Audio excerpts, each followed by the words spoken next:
Okay, Alexander, let's talk about the Trump White House deal in Afghanistan. And the first impression that I got from it is that it looks like the troops may come home, that I think it's an 18 or 19-year war in Afghanistan may be winding down. And I say maybe because, once again, I'm just looking at it on the surface. I know you've drilled down into the actual agreement. On the surface, it looks like we may have the beginning of the end to that war. Is that true? I think that's right, but I would emphasize and underline that word you used, which is may. And I say that may because, having actually read this agreement, it's so complicated and so intricately written, and the language in it is so dense that I think that it's an agreement that is open to all sorts of interpretations. But I think you are right. I think this is the beginning of the end of this very long war. Now, two things to say about this agreement. Firstly, it is an agreement between the United States and the Taliban. And by the way, one of the weird things about this agreement is that whenever the Taliban is referred to, it refers the Taliban refers to itself as the Islamic Emirate of Afghanistan. The United States doesn't accept that. So the agreement says this agreement is between the Islamic Emirate of Afghanistan, as it refers to itself. The United States does not recognize that expression, but the other word for it is the Taliban. And you find this bizarre phrase repeated again and again and again throughout the agreement, wherever the Taliban is mentioned. That gives you an idea of how complicated the language of this document actually is. Anyway, that's just as an aside. There's an agreement between the US and the Taliban. Now, that's really actually remarkable because, of course, this is supposed to be, at some level, a civil war. It's supposed to be a civil war between the Taliban and the internationally recognized Afghan government in Kabul. Now, of course, the Taliban has never recognized that government and refuses to negotiate with that government, and the government in turn refuses to negotiate with the Taliban. But what you have instead, and perhaps this is perhaps closer to the reality, is that alongside that war, there is a war between the United States and the Taliban. And what has happened is that Donald Trump and the White House and the US government have basically cut out the Afghan government and have gone directly to the Taliban and have agreed this deal with them. So that means the Afghan government is cut out of the picture, but it is a party still in Afghanistan, and it could potentially start to make trouble. And I understand, by the way, and we'll come to this in a moment, that it already is. Anyway, what this agreement basically says is that there's going to be a ceasefire. There are going to be negotiations between the Taliban and this entity, or at least what the Taliban considers an entity, which is the Afghan government, to come to some sort of a negotiation. And in return, there will be a phased withdrawal of US troops from Afghanistan. And this is going to go on over a lengthy period. So there will be an immediate drawdown to about 6,000 troops from the numbers that there are at the moment. And then over a period of over a year, the remaining troops will go. And there's also to be, of course, the usual exchange of prisoners. But, of course, there are lots of things that could go wrong. Firstly, there's supposed to be a ceasefire, but one of the parties to the fighting, which is the Afghan government, is not committed under this agreement to a ceasefire. That is one thing. And secondly, there's supposed to be an exchange of prisoners. But, of course, most of the prisoners, the Taliban people who have been taken prisoner, are actually held by the Afghan government, which may not be willing to release them. And I gather there's already been a statement from the Afghan government in which they say they're not prepared to release these people, or at least they don't feel any They're not bound to release these people. So there are lots of things that could go wrong. Having said that, it is a deal. It's a peace deal. We haven't seen a peace deal between the two most important parties in Afghanistan, that which is to say the Taliban and the US, since the outset of this war in 2001. What I interpret this deal as meaning is that the United States, Donald Trump, is intending to withdraw from Afghanistan, bring all the troops back, and that they are going to eventually do that, and that they are doing that in an ordered way by coming to some kind of arrangement with the Taliban itself. So what happens after the US is gone, that's another matter again. Okay, so I'm thinking about this deal in the context of the Trump's history of negotiating groundbreaking deals, historic deals. And I come away with this, Alexander. Trump's intentions are very good. It seems to me they're very good. And I look at North Korea. I mean, that was historic when he crossed over. Absolutely historic. You could feel that there was an intention to search for a peaceful solution. And then I think of Syria and how many times Trump has announced that he is withdrawing from Syria. And every time he tries to move troops out, some neocon gets in the way, some Bolton or Bolton-esque figure comes in the way and ruins it, or the mainstream media gets in the way. So with North Korea, he couldn't get over the finish line. No. Once again, Bolton, got in the way, that's for sure. And then you have Syria. He couldn't get it over the finish line. You still have troops there. North Korea is unresolved, Syria is unresolved.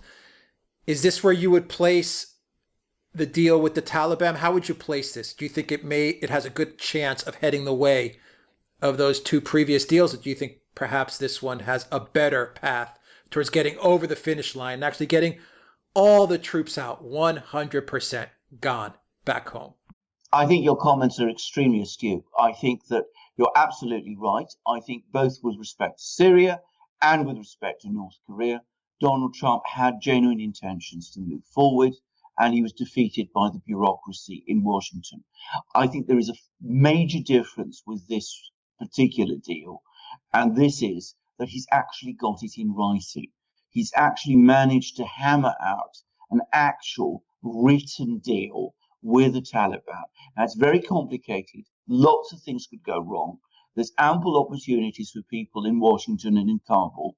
There are people in Kabul who are against this deal, and they could easily team up with the hardliners in Washington to try to wreck it. So it's possible. But having said that, getting a deal, a written deal at all, which commits the United States to a withdrawal, is something that Donald Trump never managed to get an analogous deal, either over Syria, say with the Russians, or with North Korea, with Kim Jong-un. So this is a major difference.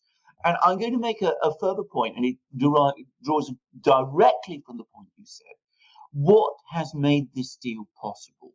What has it made it possible for Donald Trump to fix this deal, to complete it in the way that you just said, is that John Bolton was sacked and the impeachment failed.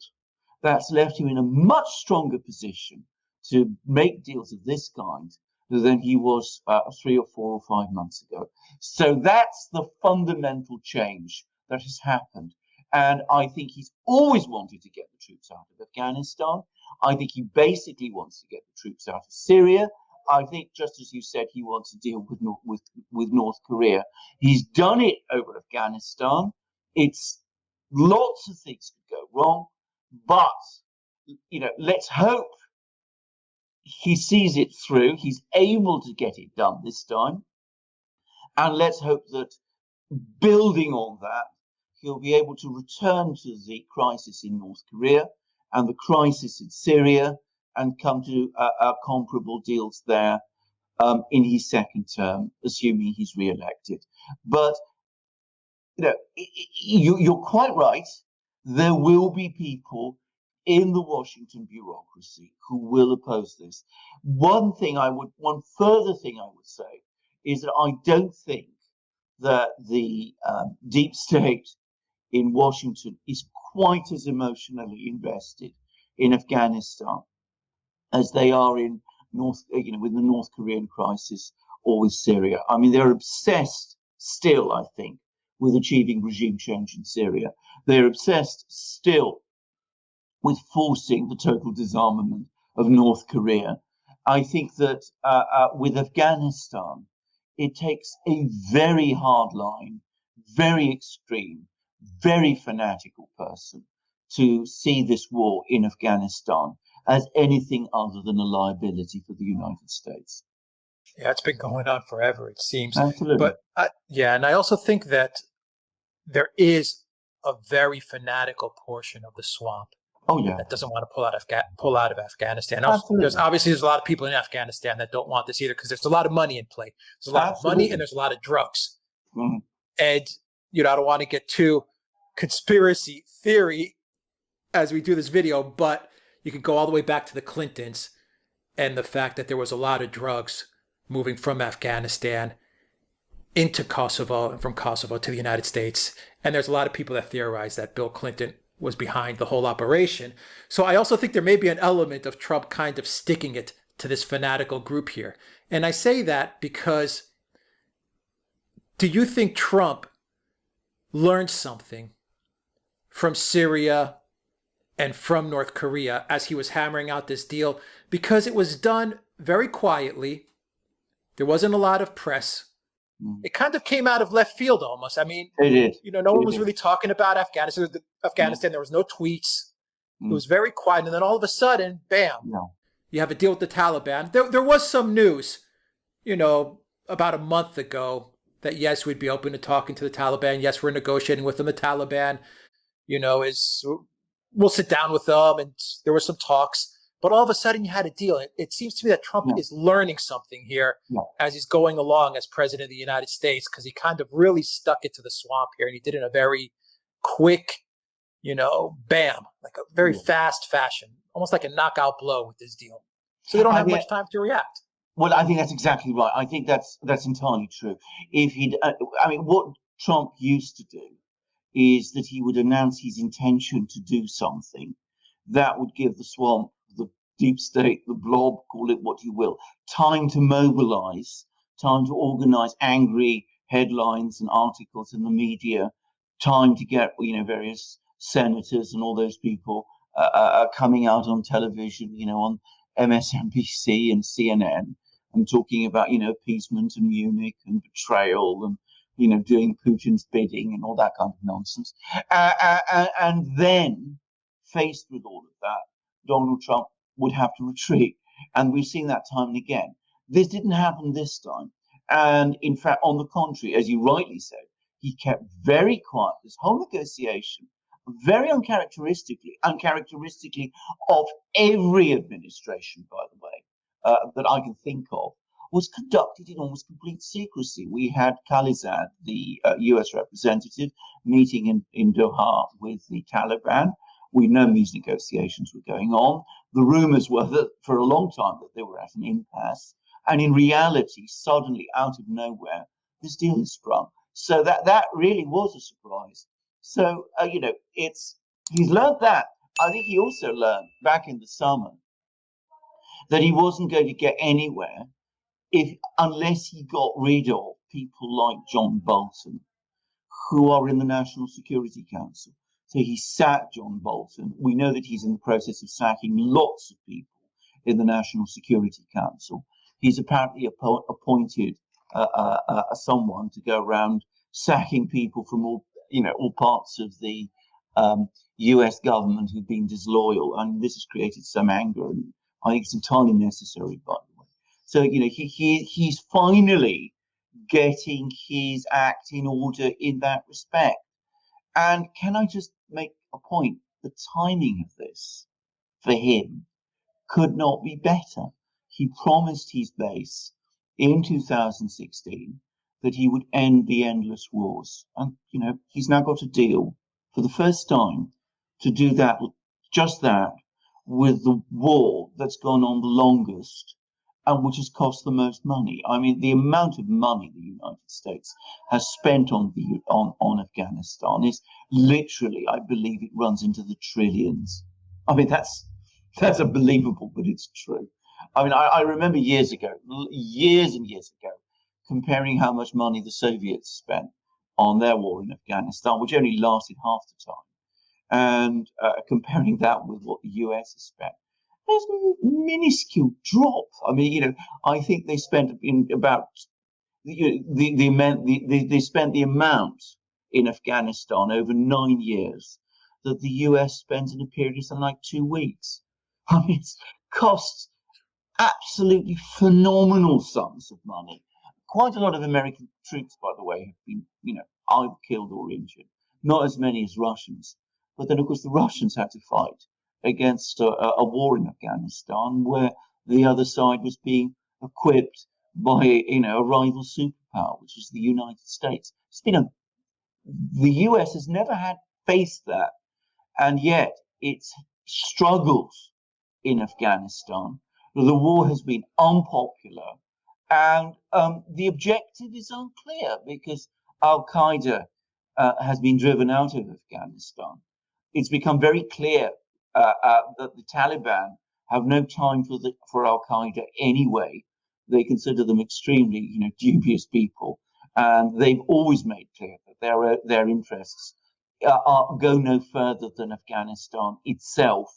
The Taliban leader who supported the Taliban, who supported Al-Qaeda, Mullah Omar, is dead. So, this war has no realistic objective. I don't expect Al-Qaeda going back to Afghanistan. The Taliban are already fighting ISIS in Afghanistan. And I think that this deal, if it works, what we'll actually do is set the scene for peace. So, we get criticized a lot on these by some of our viewers for being pro-Trump. But again, I can't see this as anything other than a big win for him. Yeah, I think it's a big win for the world. Do you think this is going to be a well-received plan in the international community? Oh, yes, I think so. I mean, I think the Russians, the Chinese, the Pakistanis, the Iranians, all of those people will be very happy to see the US. Europe, all of those people. They will all be pleased to see the US withdrawing from Afghanistan. And it isn't just that it's more peaceful, but of course, you mentioned the drugs trade. Of course, Afghanistan is the major center of heroin production. What isn't widely known is that the Taliban, when they were in power in Afghanistan in the 90s, actually cracked down very successfully and effectively on the opium and heroin trade. And then exploded after they were overthrown and, over the course of this very violent war. The hope must be that, with a strong government in Kabul, again, which is in full control of the entire country, something can again be done to bring this terrible trade, this terrible heroin trade, under control, because it devastates lives. And by the way, what you said is not it's not conspiracy theory at all, and it goes further back than you said. I remember I was I was working in London in the early 1980s, and I remember how at the time there was that war going on between the Russians and the Mujahideen in Afghanistan, who we were supporting, the West was supporting, and many of whom are, drugs were into the drugs trade. That those people used the war and used the support of the US at that time to increase their supply of drugs. And I remember how suddenly London was being flooded with heroin in ways that had never happened before. And, it got completely out of control. And of course, nobody could talk about it, but it was clear where it was all coming from. And it was clear who was behind it. And nobody was able to say it because, of course, that would undermine the war effort against the Russians. And again, in the 1990s, there was the same things were going on in the early 1990s before the Taliban. gained control, the heroin trafficking from Afghanistan exploded. And again, it's fairly well known that there were all sorts of people from important people in various governments in various countries who were turning a blind eye to it because it served their geopolitical and personal financial interests. So let's not talk about this as a conspiracy theory. There are actually fairly well documented information about the role of all sorts of people in the heroin trade. And hopefully, if a strong government in Afghanistan establishes itself, they'll keep Al Qaeda out, and they'll end the drugs trade, as did briefly happen in the 1990s. Yeah, absolutely. I mean, they say that Bill Clinton, one of the main reasons that he destroyed Yugoslavia and Serbia and broke off Kosovo was because that area acted as the transit point of the drugs from Afghanistan into Europe. And then the drugs would funnel throughout Europe. Like you said, they'd make their way into the UK, but then they would also transit them out of the heart of Europe into the United States. So they said that, that was one of the main reasons that Serbia played such a key role for the Clinton administration to destroy it, because it would act as a central hub, a transit point for those drugs out of Afghanistan. I don't know. I've not heard about that. May be a separate video in and of itself. I know. I should stress, I don't know about Clinton's role in all of that. What I do know is that Kosovo, which is this pretty independent country, so-called, which is a protectorate essentially, is now a major transit hub for Afghan heroin, which has been, traveling through Europe. I mean, that I know for an absolute fact. What the motivations were of various people in 1999 when there was the war, I don't know. But in terms of involvement by various governmental agencies, not just of the United States, but of many countries, Turkey, France at one time, by the way, in the international drugs trade, of that there is no question at all. I mean, you only have to look at the literature on this, which is enormous, and including the academic literature, and it is indisputable.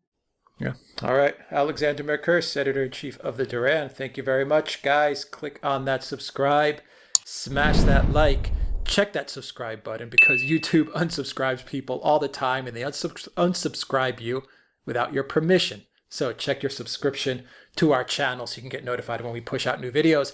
PayPal, Patreon, Subscribe Star. Your donation really helps us out a whole lot. And when you go to the Duran shop and pick up some merchandise, that also helps us out a whole lot. Alexander is wearing a Duran polo. I'm wearing a Duran shirt. And I know you've got a magic mug there somewhere.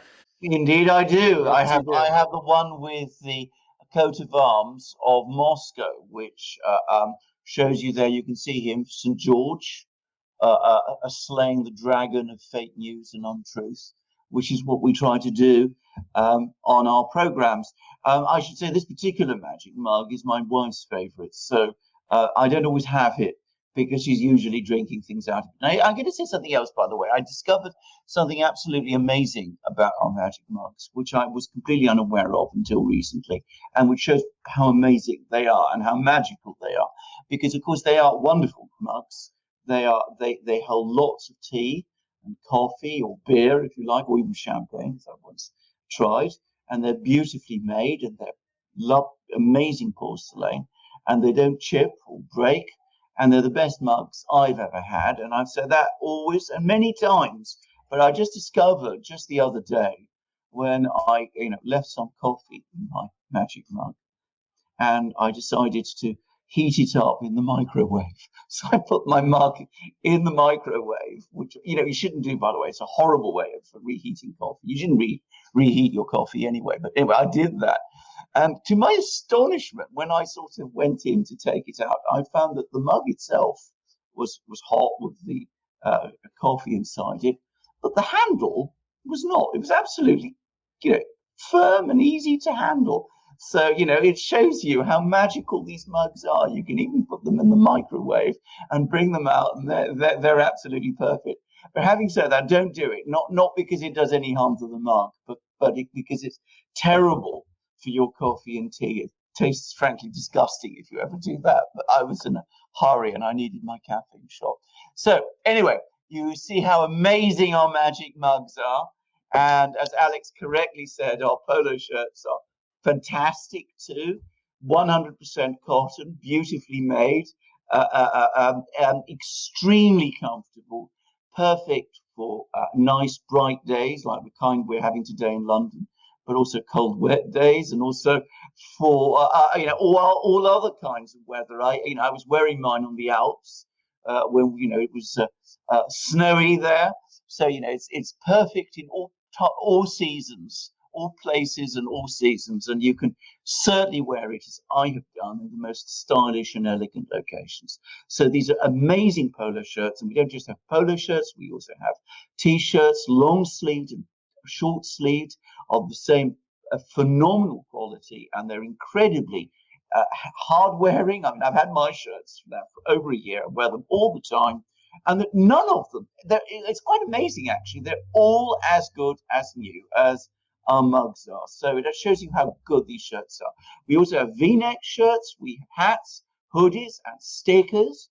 We have some extremely informative electronic books, which you can also find on our shop, on Brexit, about Russiagate, Ukrainegate, and about Epstein. We're thinking of doing some more of those, by the way. So you can go to our shop, find all of these things. As Alex says, you can support us that way, because when he says that we're finding ourselves our videos demonetized all the time, he's telling the absolute truth. And I've had many people come up to me and complain about how they've been unsubscribed. I had one person at a big event in London telling me he'd been done to him 3 times. So you can support us, not just by subscribing and resubscribing, but by coming to our shop and buying these great things. So what's holding you back? Come to our shop, buy these great things, support the Duran. Alex will tell you how. Just go to theduranshop.com. You'll find the link in the description box down below. Alexander Mercouris, thank you very much. Until next time, everybody, take care.